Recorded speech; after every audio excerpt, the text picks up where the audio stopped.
Hello everyone, exam वारी में आप सभी का स्वागत है।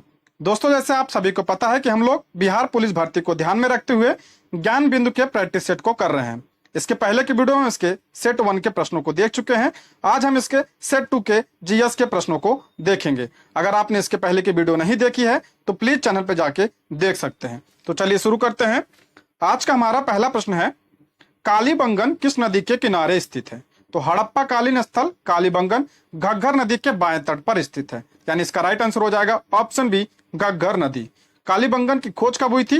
1951 में। किसने की थी? अमलानंद घोष ने की थी। और इसकी खुदाई 1961 में बीबी लाल एवं बीके थापर के नेतृत्व में हुई थी। और कालीबंगन से किसके साक्ष्य मिले हैं? तो जुते हुए खेत के साक्ष्य और अलंकृत ईंटों के साक्ष्य यहाँ से प्राप्त हुए हैं। और बात करें हम भोगवा नदी की। भोगवा नदी के किनारे कौन सा स्थल मिला है? कौन सा स्थल है? तो लोथल। और रावी नदी के किनारे तो हड़प्पा। और सिंधु नदी के किनारे मोहनजोदड़ो और चंदोड़ो स्थित है। अगला प्रश्न है, बुद्ध के जीवन से संबंधित घटना गृह त्याग का प्रतीक चिन्ह कौन सा है? तो उसका राइट आंसर हो जाएगा ऑप्शन सी, घोड़ा गृह त्याग का प्रतीक है। बात करें अगर हम कमल एवं सांड की, तो ये किसका प्रतीक है? तो ये जन्म का प्रतीक है। यह बुद्ध के जन्म का प्रतीक है। और बुद्ध जी का जन्म कब हुआ था? 563 ईसा पूर्व में। कहां पे? लुम्बिनी, नेपाल में बुद्ध जी का जन्म हुआ था। और पीपल किसका प्रतीक है? तो पीपल ज्ञान का प्रतीक है। और बुद्ध जी को ज्ञान की प्राप्ति कहां हुई थी? बोध गया, बिहार में हुई थी। और सर्वप्रथम अपना उपदेश कहां दिया था? तो सारनाथ में सर्वप्रथम अपना उपदेश दिया था। ध्यान रखिए, पूछा जाता है। अगला प्रश्न है, चोल वंश के किस शासक ने गंगैकोंड चोल की उपाधि धारण की? तो इसका राइट आंसर हो जाएगा ऑप्शन ए, राजेंद्र प्रथम ने गंगैकोंड चोल की उपाधि धारण की थी। इसने 1022 में बंगाल अभियान किया और वहां के शासक महिपाल को पराजित किया। और इसी अवसर पर उसने गंगैकोंड चोलपुरम को नई राजधानी बनाई और यह उपाधि धारण की। और चोल वंश की स्थापना किसने की थी? तो विजयालय ने चोल वंश की स्थापना की थी। और एक बात और ध्यान रखिए, राजेंद्र प्रथम को पंडित चोल की उपाधि भी मिली थी। आप इसको भी ध्यान रखिएगा। अगला है, हरिहर एवं बुक्का ने विजयनगर की स्थापना किस संत से आशीर्वाद प्राप्त करके की थी? तो इसका राइट आंसर हो जाएगा ऑप्शन सी, विद्यारण्य से जो है आशीर्वाद प्राप्त करके हरिहर और बुक्का ने विजयनगर साम्राज्य की स्थापना की थी।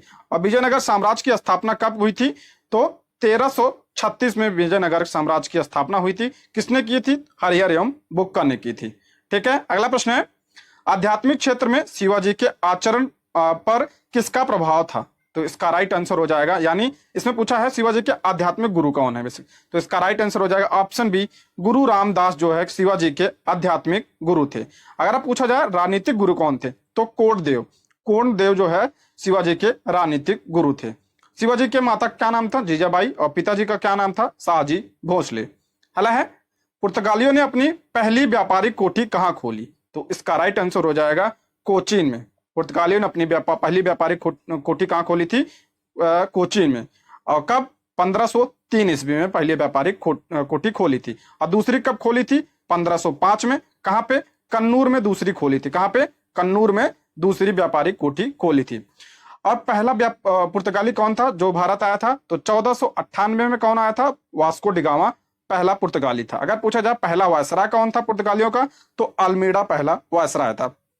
अगला है, लंदन में Asiatic Society of great Britain की स्थापना कब हुई?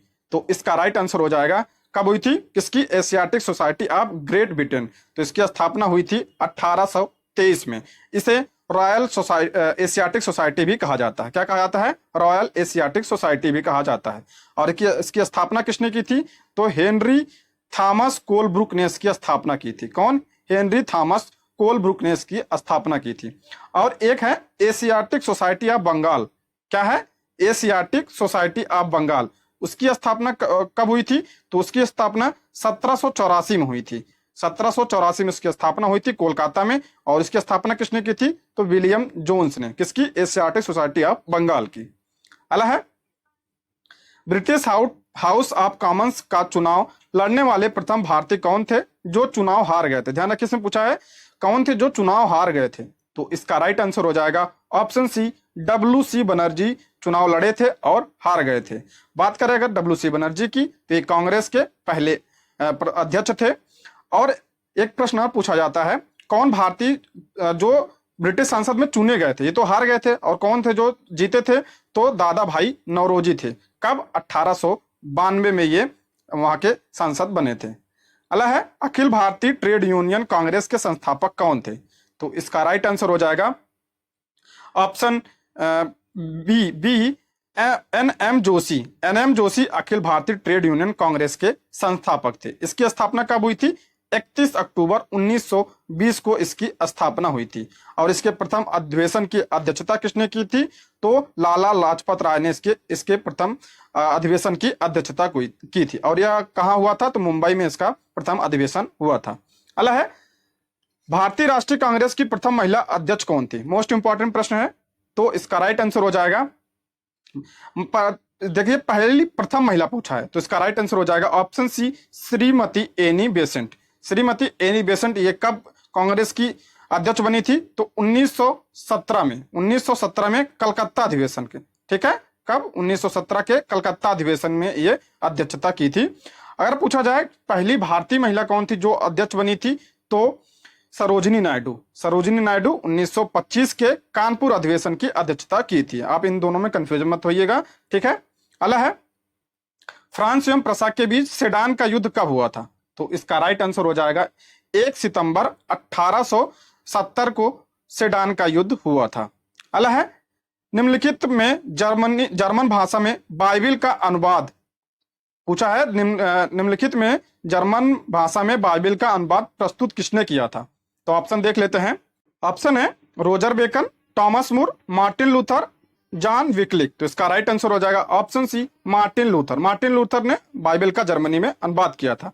अगला है, एस्टोनिया की राजधानी कहाँ है? तो इसका राइट आंसर हो जाएगा ऑप्शन ए, ताल्लिन एस्टोनिया की राजधानी है। एम्स्टर्डम कहाँ की राजधानी है? तो नीदरलैंड की राजधानी है एम्स्टर्डम। और वियना कहाँ की राजधानी है? तो ऑस्ट्रिया की राजधानी है वियना। और लुजुब्लियाना कहाँ की है? तो ये स्लोवेनिया की राजधानी है। कहाँ की? स्लोवेनिया की यह राजधानी है। आप इसको भी ध्यान रखिएगा। अगला है, नागासाकी किस द्वीप पर स्थित है? नागासाकी कहाँ है? तो जापान में है। तो जापान 4 द्वीपों से मिलकर बना है। कौन कौन से? होन्शु, शिकोकू, क्यूशो और होकाइडो। और ये नागासाकी कहाँ है? तो क्यूशो द्वीप पर स्थित है। तो इसका राइट आंसर हो जाएगा ऑप्शन बी। पूछा जाता है टोक्यो और हिरोशिमा किस द्वीप पे है? तो होन्शु द्वीप पे है टोक्यो और हिरोशिमा। और ये नागासाकी, आप ध्यान रखिए, नागासाकी पे जो है जो अमेरिका ने बम गिराया था, कब गिराया था? तो 9 अगस्त 1945 को बम गिराया था। और उस बम का नाम क्या था? तो फैटमैन था। और हिरोशिमा पे कब गिराया था? तो 6 अगस्त को गिराया था। और वो जो बम था उसका क्या नाम था? तो लिटिल बॉय। आप इसको भी ध्यान रखिएगा। अगला है, भारत किस पड़ोसी देश के साथ सबसे लंबा सीमा साझा करता है? तो इसका राइट आंसर हो जाएगा ऑप्शन बी, बांग्लादेश के साथ भारत सबसे लंबा सीमा साझा करता है। लगभग 4096 किलोमीटर की सीमा साझा करता है भारत बांग्लादेश के साथ। भारत कितनों देशों के साथ सीमा बनाता है? तो भारत टोटल 9 देशों के साथ सीमा बनाता है, जिसमें 7 जो है स्थलीय है और 2 जलीय सीमा बनाता है, ठीक है। अगला है, बाड़ा लाचा दर्रा किस राज्य में स्थित है? तो इसका राइट आंसर हो जाएगा हिमाचल प्रदेश में बाड़ा लाचा दर्रा स्थित है। बाड़ा लाचा दर्रा से एक नदी निकलती है, उसका क्या नाम है? चिनाब नदी। आप इसको भी ध्यान रखिए, चिनाब नदी बाड़ा लाचा दर्रा से निकलती है। अगला है, उत्तरी भारत के मैदान भागों में शीत ऋतु में वर्षा किस कारण से होती है? यानी जो उत्तरी भारत में मैदानी क्षेत्रों में जो बारिश होती है शीत ऋतु में, वो किसके कारण होती है? तो इसका राइट आंसर हो जाएगा पश्चिमी विक्षोभ के कारण। और जो ग्रीष्म ऋतु में वर्षा होती है वो दक्षिण पश्चिम मानसून के कारण होती है। अगला है, लाल मिट्टी का रंग लाल किसकी उपस्थिति के कारण होता है? तो इसका राइट आंसर हो जाएगा लौह ऑक्साइड के कारण लाल मिट्टी का रंग जो है लाल होता है। बात करें लाल मिट्टी की, तो लाल मिट्टी में नाइट्रोजन, फास्फोरस, पोटास, ह्यूमस की कमी पाई जाती है। पूछा जाता है नाइट्रोजन किसकी? नाइट्रोजन, फास्फोरस, पोटास, ह्यूमस की कमी पाई जाती है, ठीक है। इसे मंडलीय मृदा भी कहा जाता है। अगला है, राष्ट्रीय जूट अनुसंधान केंद्र कहां पर स्थित है? तो इसका राइट आंसर हो जाएगा ऑप्शन डी, बैरकपुर में राष्ट्रीय जूट अनुसंधान केंद्र स्थित है। बैरकपुर कहां पे है? तो पश्चिम बंगाल में है। और इसकी स्थापना कब हुई थी? 1938 में इसकी स्थापना की गई थी। ध्यान रखिए, सब सर्वाधिक जूट किस राज्य में होता है? तो पश्चिम बंगाल में सर्वाधिक जूट का उत्पादन होता है। अगला है, किस राज्य में कोई भी अनुसूचित जाति यानी एसटी निवास नहीं करती है? तो इसका राइट आंसर हो जाएगा नागालैंड में कोई भी अनुसूचित जाति यानी एससी निवास नहीं करती है। अगला है संविधान सभा द्वारा झंडा को कब स्वीकार किया गया था? तो इसका राइट आंसर हो जाएगा 22 जुलाई 1947 को। ऑप्शन सी इसका राइट आंसर हो जाएगा। झंडा को अपनाया गया था कब? 22 जुलाई 1947 को। बात करें अगर राष्ट्रगान की, तो राष्ट्रगान कब अपनाया गया था? तो 24 जनवरी 1950 को राष्ट्रगान अपनाया गया था और इसी दिन राष्ट्रगीत भी अपनाया गया था। ठीक है।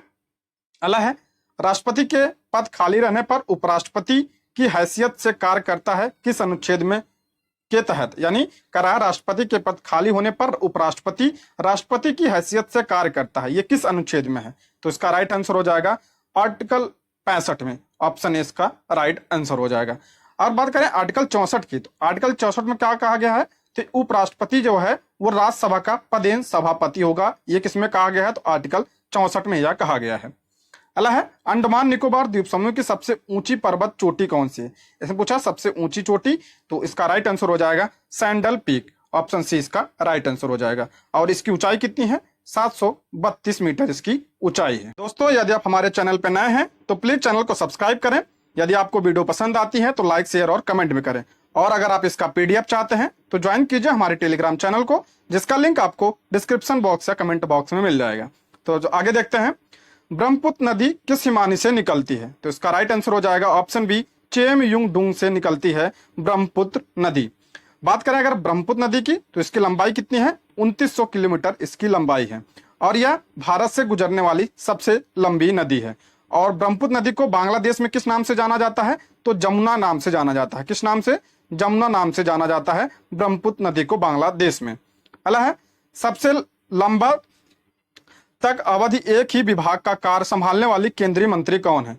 यानी सबसे लंबे समय तक कार्यभार संभालने वाले केंद्रीय मंत्री कौन है? तो इसका राइट आंसर हो जाएगा ऑप्शन ए, राजकुमारी अमृत कौर। राजकुमारी अमृत कौर स्वतंत्र भारत कैबिनेट में स्वास्थ्य मंत्री थी। ठीक है, क्या थी? स्वास्थ्य मंत्री थी। दोस्तों मैं ज्यादा जो बोल रहा हूं उस पर आप ज्यादा ध्यान दीजिए कि मैं ज्यादा लिख नहीं पाऊंगा। ठीक है। अगला है राज्यसभा की सदस्यता के लिए न्यूनतम उम्र सीमा कितना है? तो इसका राइट आंसर हो जाएगा ऑप्शन बी, 30 वर्ष।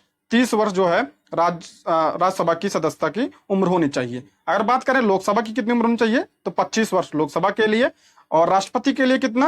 35 वर्ष, और उपराष्ट्रपति के लिए 35 वर्ष, राज्यपाल के लिए 35 वर्ष। ठीक है। अगला है किस संविधान संशोधन के तहत मतदाता की आयु 21 वर्ष से घटाकर 18 वर्ष कर दिया गया था? मोस्ट इंपॉर्टेंट प्रश्न है।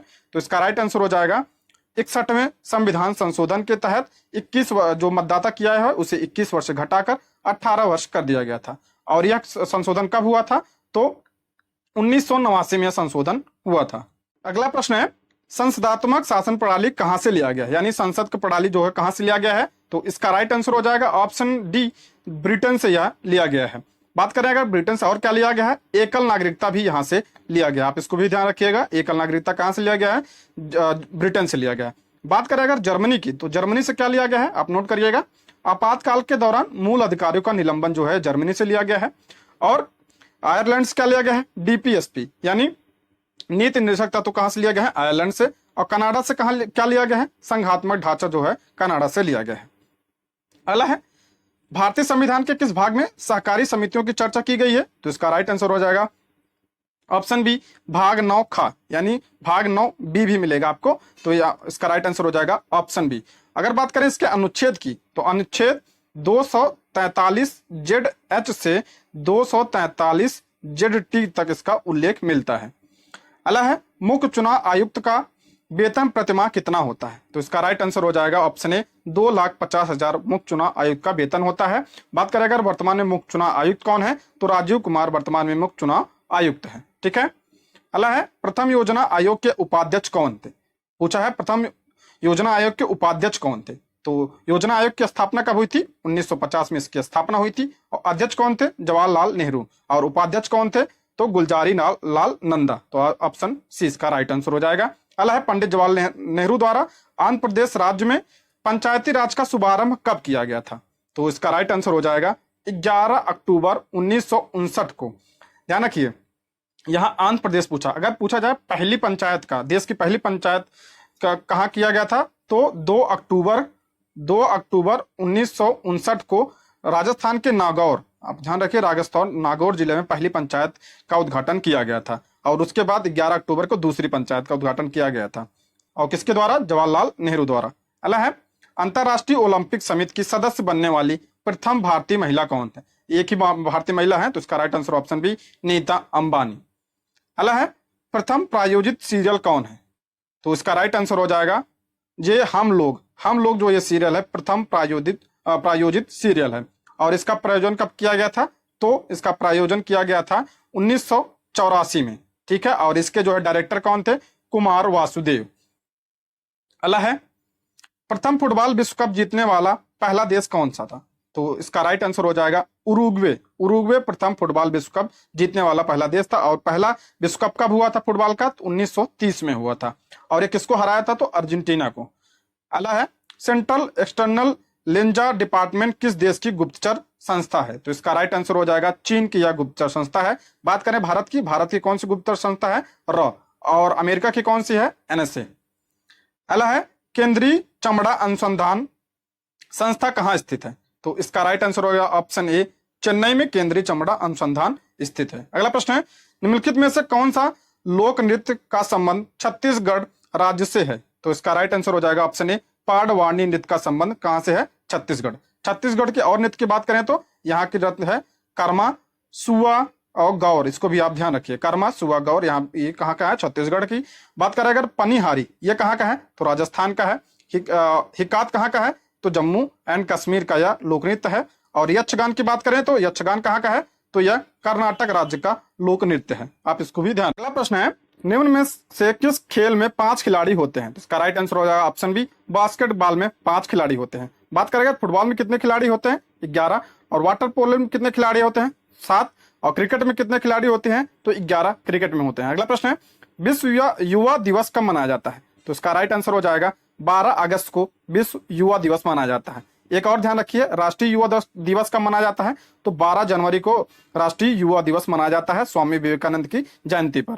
अगला है एसेज ऑन गीता नामक पुस्तक के लेखक कौन है? तो इसका राइट आंसर हो जाएगा ऑप्शन ए अरविंद घोष की पुस्तक है एसेज ऑन गीता।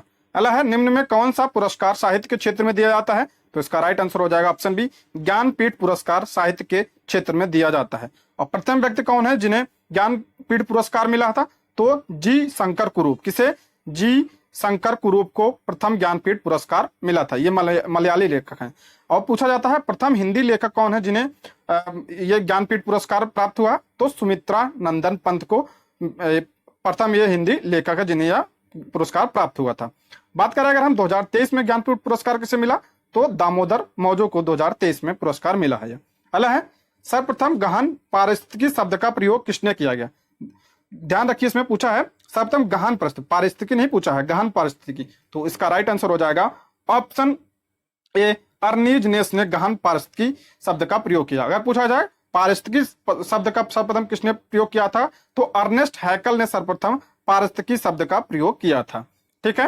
अगला प्रश्न है असत्य कथन का चयन करें। पहला कह रहा है हरिके वेटलैंड राष्ट्रीय उद्यान पंजाब में सही है, बनेरघट्टा राष्ट्रीय उद्यान कर्नाटक में, ये भी सही है, नवेगांव राष्ट्रीय उद्यान महाराष्ट्र में सही है। और कह रहा है गुगामल राष्ट्रीय उद्यान केरल में है, ये केरल में नहीं है, तो ये कहाँ पे है? तो ये भी महाराष्ट्र राज्य में स्थित है, महाराष्ट्र के अमरावती जिले में है ये। अगला है निम्न में से किस समिति का संबंध बीमा क्षेत्र में सुधार से है? तो इसका राइट आंसर हो जाएगा ऑप्शन डी मल्होत्रा समिति का संबंध बीमा सुधार से है। अगला प्रश्न है प्लानिंग एंड दी पुअर सिद्धांत को किस अर्थशास्त्री ने प्रतिपादित किया था? तो इसका राइट आंसर हो जाएगा वीएस मिन्हास ने प्लानिंग एंड दी पुअर सिद्धांत को प्रतिपादित किया था। अगला प्रश्न है हिंदुस्तान पेट्रोलियम कॉर्पोरेशन लिमिटेड यानी एचपीसीएल का मुख्यालय कहाँ स्थित है? तो इसका राइट आंसर हो जाएगा मुंबई में इसका मुख्यालय स्थित है। और इसकी स्थापना कब हुई थी? 1974 में इसकी स्थापना हुई थी और यह महारत्न कंपनी है। अगला प्रश्न है निम्न में कौन सी मुद्रा सबसे ज्यादा तरल है? तो इसका राइट आंसर हो जाएगा ऑप्शन ए M1। दोस्तों अर्थव्यवस्था में मुद्रा कहां कहां व्याप्त है, इसके लिए आरबीआई कोड वर्ड का प्रयोग करती है। वो कौन कौन से हैं? M0, M1, M2, M3 और M4। ठीक है। और M1 बराबर क्या होता है? लोगों के पास करेंसी, चाहे नोट या सिक्के के रूप में, ठीक है, लोगों के पास जो करेंसी होती है या पैसा होता है वो, प्लस जो बैंकों में जमा पैसा होता है, चाहे वो सेविंग अकाउंट में हो चाहे करंट अकाउंट में, प्लस आरबीआई के पास जो जमा होता है, ठीक है, ये क्या होता है? M1 होता है। और M1 जो है सबसे तरल होता है और सबसे संकीर्ण मुद्रा होती है ये M1। और बात करें सबसे कम तरल कौन सा होता है, तो M4 जो है सबसे कम तरल होता है। लेकिन इसके हिसाब से तरल पूछा है तो इसका राइट आंसर हो जाएगा ऑप्शन ए M1। अगला है इंदिरा आवास योजना की शुरुआत कब किया गया था, तो इसका राइट आंसर हो जाएगा 85-86, ऑप्शन ए 1985 में इसकी शुरुआत की गई थी। किसके द्वारा, राजीव गांधी के द्वारा। अगला है ज्योति फ्लक्स का SI मात्रक क्या है, ध्यान रखिए इसमें ज्योति फ्लक्स पूछा है। जो एक होता है ज्योति तीव्रता, उसकी मात्रक क्या होता है, ज्योति तीव्रता का केल्विन होता है उसका मात्रक, और ज्योति फ्लक्स का मात्रक क्या होता है, तो ऑप्शन बी इसका ल्यूमेन जो है राइट आंसर हो जाएगा। अगला है निम्न में से किस तंत्र द्वारा रासायनिक ऊर्जा को विद्युत ऊर्जा में परिवर्तित किया जाता है, तो इसका राइट आंसर हो जाएगा ऑप्शन सी, विद्युत शेल के द्वारा रासायनिक ऊर्जा को विद्युत ऊर्जा में परिवर्तित किया जाता है। अगर पूछा जाए यांत्रिक ऊर्जा को विद्युत ऊर्जा में किससे किया जाता है, तो जनरेटर यानी जनरेटर द्वारा, और विद्युत ऊर्जा को रासायनिक ऊर्जा में तो डायनमो द्वारा, और रासायनिक ऊर्जा को प्रकाश ऊर्जा में तो या उष्मीय ऊर्जा में तो मोमबत्ती के द्वारा रासायनिक ऊर्जा को प्रकाश ऊर्जा में परिवर्तित किया जाता है। आप इन सबको भी ध्यान रखिएगा। अगला है श्यानता का गुण निम्न में से किसमें पाया जाता है, तो इसका राइट आंसर हो जाएगा गैस एवं द्रव में जो है श्यानता का गुण पाया जाता है। श्यानता होता क्या है, श्यानता तरलों का वह गुण होता है जिसके कारण तरल उन बलों का विरोध करता है जो उसके स्वरूप को बदलना चाहते हैं, यानी जो द्रव जितना गाढ़ा होता है उसकी श्यानता उतनी अधिक होती है। अगला है गामा किरणों की खोज किसने की थी, तो इसका राइट आंसर हो जाएगा ऑप्शन ए, पाल विलार्ड ने गामा किरणों की खोज की थी। कब की थी, 1900 ईस्वी में इसकी खोज की थी। ये फ्रांस के वैज्ञानिक थे। बात करें अगर एक्स किरणों की खोज किसने की थी, तो रॉन्टजन ने एक्स किरणों की खोज की थी। अगला प्रश्न है ध्वनि का एक माध्यम से दूसरे माध्यम में जाने पर निम्न में से किसका कोई परिवर्तन नहीं होता है, तो इसका राइट आंसर हो जाएगा ऑप्शन सी, आवृत्त का कोई परिवर्तन नहीं होता है। अगला है चंद्रमा से परावर्तित प्रकाश को पृथ्वी तक आने में औसतन कितना समय लगता है, तो इसका राइट आंसर हो जाएगा ऑप्शन बी, 1.28 सेकंड लगता है चंद्रमा का प्रकाश पृथ्वी तक आने में। और सूर्य का प्रकाश पृथ्वी तक आने में कितना समय लगता है, तो 8 मिनट और 16.6 सेकंड लगता है सूर्य का प्रकाश पृथ्वी तक आने में। अगला है निम्न में से कौन प्राथमिक रंग नहीं है, तो इसका राइट आंसर हो जाएगा प्राथमिक रंग कौन कौन से होते हैं, लाल, हरा और नीला, तीन जो है ये है प्राथमिक रंग होते हैं, तो इसका राइट आंसर हो जाएगा पीला। पीला जो है ये प्राथमिक रंग नहीं है। अगला है विद्युत धारा के चुंबकीय प्रभाव की खोज किसने की थी, तो इसका राइट आंसर हो जाएगा ऑप्शन ए, ऑर्स्टेड ने विद्युत धारा के चुंबकीय प्रभाव की खोज की थी। अगला है निम्नलिखित में से किस समस्थानिक का प्रयोग रक्त के थक्के का पता लगाने में किया जाता है, तो इसका राइट आंसर हो जाएगा ऑप्शन डी, सोडियम 24 का प्रयोग किया जाता है। एक क्वेश्चन और पूछा जाता है कि कौन सा विटामिन जो है रक्त का थक्का जनने के लिए जिम्मेदार होता है, तो विटामिन के, आप इसको भी ध्यान रखिएगा। अगला है आधुनिक अवस्था सारणी में वर्ग में ऊपर से नीचे आने पर निम्न में से कौन बढ़ता है, तो इसका राइट आंसर हो जाएगा परमाणु का आकार जो है बढ़ता है। ठीक है, और आधुनिक आवर्त सारणी में कितने वर्ग हैं, तो 18 वर्ग हैं, और कितने आवर्त हैं, तो 7 आवर्त हैं। अगला है पीएच का, रक्त का पीएच का मान कितना होता है, तो इसका राइट आंसर हो जाए जो रक्त का पीएच मान होता है 7.4 होता है, यानी थोड़ा क्षारीय होता है। और अगर बात करें अगर पीएच मान 7 होता है तो 7 होने पे क्या होता है, तो उदासीन। ठीक है, उदासीन। और शुद्ध जल का जो है पीएच मान कितना होता है, तो 7 होता है। और 7 से अगर कम होता है पीएच मान तो अम्लीय होता है, और 7 से अगर ज्यादा होता है तो क्षारीय होता है।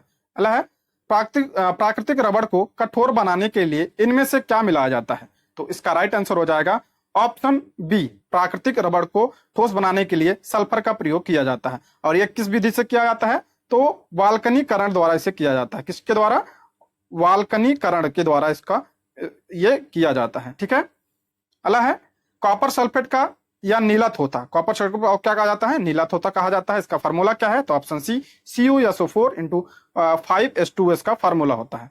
अगला है अनुवांशिकता शब्द किसके द्वारा दिया गया था, तो इसका राइट आंसर हो जाएगा ऑप्शन, ध्यान देखिए इसमें अनुवंशिकता शब्द पूछा। ठीक है, अनुवंशिक खोज नहीं है कि अनुवंशक शब्द किसके द्वारा किया गया था, तो विलियम वाटसन ने इसका प्रयोग किया था।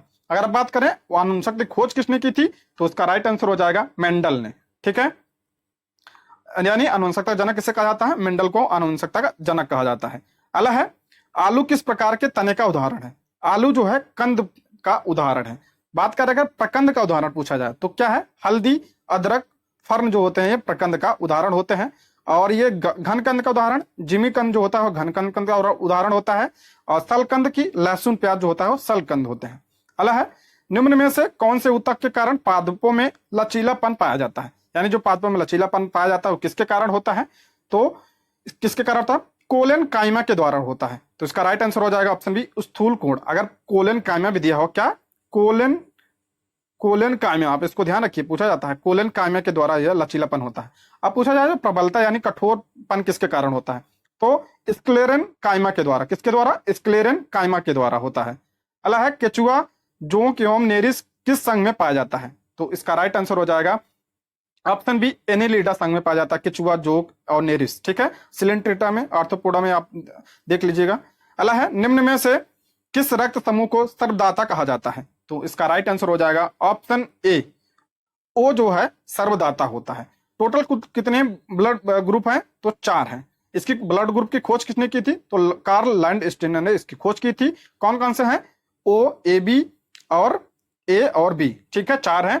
अब बात करें अगर सर्वदाता की, तो ओ है, और सर्वग्राही कौन होता है? तो ए बी जो है सर्वग्राही होता है। अगला है वृक्क की कार्यात्मक इकाई को क्या कहा जाता है? मोस्ट इंपॉर्टेंट प्रश्न। तो इसका राइट आंसर हो जाएगा नेफ्रॉन कहा जाता है। अगला है विटामिन B6 का रासायनिक नाम क्या है? ऑप्शन देख लेते हैं। तो इसका राइट आंसर हो जाएगा ऑप्शन ए, विटामिन B6 का रासायनिक क्या नाम है? पायरिडॉक्सिन। अगर बात करें बायोटिन किस विटामिन का रासायनिक नाम है? तो B7 का। और फॉलिक अम्ल तो ये B9 का। और साइनोकोबालिन किसका है? ये विटामिन B12 का रासायनिक नाम है। इसको भी ध्यान रखिएगा। अगला प्रश्न है टाइफाइड बीमारी से कौन सा अंग प्रभावित होता है? तो इसका राइट आंसर हो जाएगा आंत। आंत का जो बुखार होता है उसे टाइफाइड कहा जाता है। ठीक है, और किसके द्वारा फैलता है? तो बैक्टीरिया द्वारा, दूषित पानी भोजन के कारण यह फैलता है। ठीक है, तो इसका राइट आंसर हो जाएगा ऑप्शन ए। अगला है रेना बर्नावी स्पेस मिशन पर जाने वाली किस देश की पहली महिला अंतरिक्ष यात्री होंगी? तो इसका राइट आंसर हो जाएगा ऑप्शन बी, सऊदी अरब की पहली महिला अंतरिक्ष यात्री है। अगर पूछा जाए कि अंतरिक्ष पर जाने वाली भारतीय मूल की पहली महिला कौन है? तो कल्पना चावला। अगला है केंद्रीय मंत्री नितिन गडकरी ने मेथनॉल से चलने वाली पहली बसों का अनावरण कहाँ किया? तो इसका राइट आंसर हो जाएगा ऑप्शन बी, बेंगलुरु में इसका अनावरण किया गया है। अगला है केंद्रीय बजट 2023-24 के अनुसार किस योजना के तहत दलदली और गैर उपजाऊ जमीन को उपजाऊ बनाने पर जोर दिया जाएगा? तो इसका राइट आंसर हो जाएगा ऑप्शन ए, अमृत धरोहर योजना के तहत जो दलदली और गैर उपजाऊ भूमि है उसे उपजाऊ बनाने पर जोर दिया जाएगा। और इस योजना की शुरुआत कब की गई? 5 जून 2023 की इसकी शुरुआत की गई है। अब बात करें अगर हम आर्द्र भूमि दिवस का मनाया जाता है, तो 2 फरवरी को आर्द्र भूमि दिवस भी मनाया जाता है। अगला है आर्थिक सर्वेक्षण के अनुसार भारत में वन और वृक्षों के आवरण का कार्बन स्टॉक सबसे अधिक किस राज्य में है? यानी वृक्षों का आवरण सबसे ज्यादा किस राज्य में है? तो इसका राइट आंसर हो जाएगा ऑप्शन बी, अरुणाचल प्रदेश में।